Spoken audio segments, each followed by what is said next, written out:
بآخر تطورات قضية الطفل نهال، وفي حديث حصري لقناة النهار كشفت خالة وطفل الراحل نهال أن مراسم تشييع جثمان البرعم نهال ستكون بولاية وهران بطلب من والدتها. خالة نهال ناشدت الرئيس بوتفليقة إقرار قوانين ردعية في حق مرتكبي هذه الجرائم.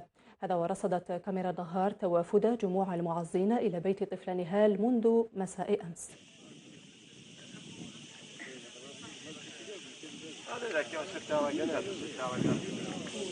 قالنا هذا الخبر والله العلي العظيم، واحد عدوك ما تقدرش تتمنى له هذا الشيء، ماشي حاجه سهله.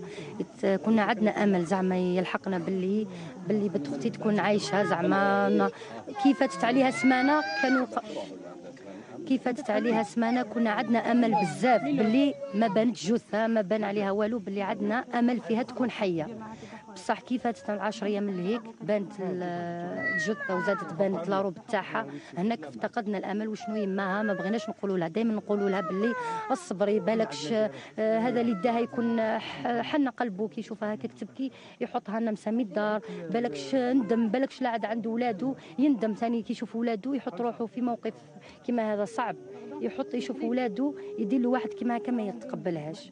كي تنقلنا الخبر ماشي حاجه سهله، يماها والله العلي العظيم عدوك ما تمنالوش حاله كيما هذه، ولا باباها مسكين والله ما تقدر تهضر معاكم.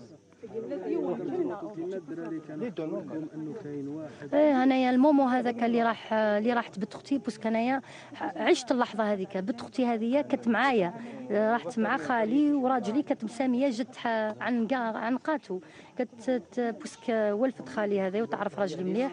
وهذه الطفله ماشي اللي ساهل زعما يديها، شغل عندها الصوت تزقي، شغل باينه عمليه اختطاف من المنزل، كان داير عليها بروغرام فهمت. وزاد كانوا اطفال هذو تاعنا الصغار كانوا يلعبوا معاها، صافيك شغل كان يستنى فينا دخلنا.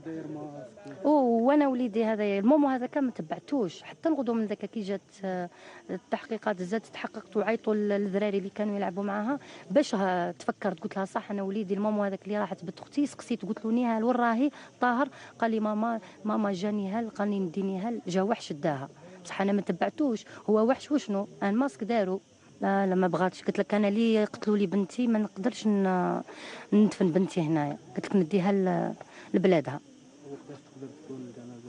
كل واحد شو راه يقول، حنايا راه نقولوا كي يقولوا نروحوا تدوا مسكينه الضحيه نهال نروحوا معاها ندفنوها الله يرحمها وخلاص. هذا ما كان، بصح ماشي حاجه سهله. بغيت ثاني نزيد نوجه نداء يديروا لنا حل هذه الظاهره، لازم يديروا لنا حل.